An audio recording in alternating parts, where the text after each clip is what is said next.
आज हमारे हिंदुस्तान में इतना टैलेंट है हर क्षेत्र में। संगीत में भी बहुत टैलेंटेड लोग हैं, लेकिन जब सामाजिक मूल्यों में परिवर्तन आता है तो संगीत भी उससे अछूता नहीं रहता है। आज कल्चर, जो कंज्यूमर कल्चर का विकास हो रहा है, तो उससे क्या हो रहा है कि इंस्टेंट कल्चर आ रहा है। इंस्टेंट हमें खाना चाहिए, इंस्टेंट हमें नाम करना चाहिए, इंस्टेंट हमें स्टेज चाहिए।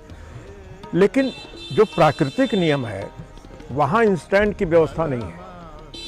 वहाँ ये व्यवस्था है कि जो जिस रफ्तार में तुमको जाना है, खोज करके, स्ट्रगल करके तब वहाँ तक पहुँचना है। वहाँ पे कोई जल्दी का बात नहीं है, वो अपने कोर्स में चलता है प्रकृति, और उसी कोर्स से सीखा जा सकता है। एक साल में कोई कलाकार नहीं बनता है, बरसों बरसों की तपस्या करनी होती है।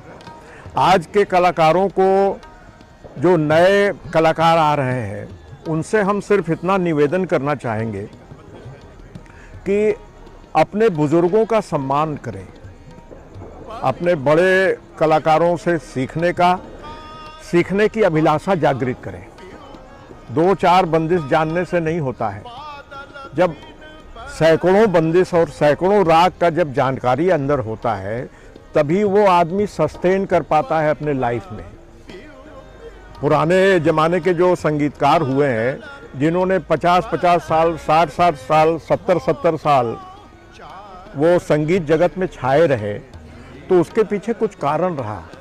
कारण ये था कि उनकी तालीम इतनी पुख्ता थी, इतना मटेरियल था उनके पास कि वो 70 साल तक जमे रहे। और अभी जैसे कुछ कलाकार हैं, पंडित रविशंकर जी जैसे हैं, गुजरने के पहले तक बजाते थे।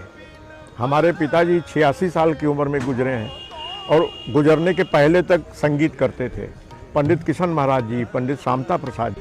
ये तभी पॉसिबल है जब शिष्य गुरु की सेवा में रहे और गुरु के चरणों का ध्यान रखे और गुरु से जितना शिक्षा मिल सके उतना ले, तभी वो इतने साल तक संगीत जगत पे राज कर सकता है या संगीत जगत पे अपना वर्चस्व स्थापित कर सकता है। और दूसरी बात ये है कि आज हमें ये कहते हुए बड़ा दुख होता है कि जो नए बच्चे आ रहे हैं, इसमें वो प्रिटेंड कर रहे हैं झुकने का जो प्रिटेंशन है वो ज़्यादा खतरनाक है। अगर आप झुकना नहीं चाहते किसी के सामने तो मत झुकिए, वो ठीक बात है। लेकिन आप झुकना नहीं भी चाहते हैं और फिर भी झुक रहे हैं, तो उस झुकने से आपको जो आशीर्वाद मिलने वाला है वो नहीं मिलेगा। अगर झुकने का मन है तो झुकिए, क्योंकि जहां भी आप झुकेंगे वहां से आपको मिलेगा। आप पेड़ के सामने झुक जाइए, पेड़ सिखा देगा। आप नदी के सामने झुक जाइए, नदी सिखा देगा। प्रकृति रोज सिखा रही है। एक फूल खिलता है, उसको गौर से अगर आप देखेंगे तो वो फूल सिखाता है कि जीवंत चीज क्या है। मेरा नियति यह है कि सुबह खिलूंगा, शाम को मुरझा जाऊंगा।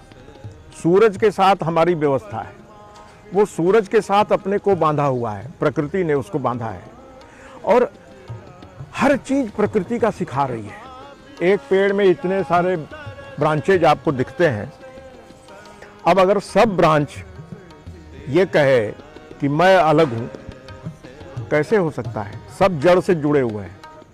खाना पीना जो है उनको जड़ से मिल रहा है। तो हम अपनी जड़ों को नहीं भूलें, अपनी संस्कृति को नहीं भूलें, अपनी विनम्रता को नहीं भूलें, श्रद्धा को नहीं भूलें, बड़ों का इज्जत करना नहीं छोड़ें। तो जो हमें मिलेगा, बहुत कुछ मिलेगा, वो भगवान का आशीर्वाद मिलेगा। यही हम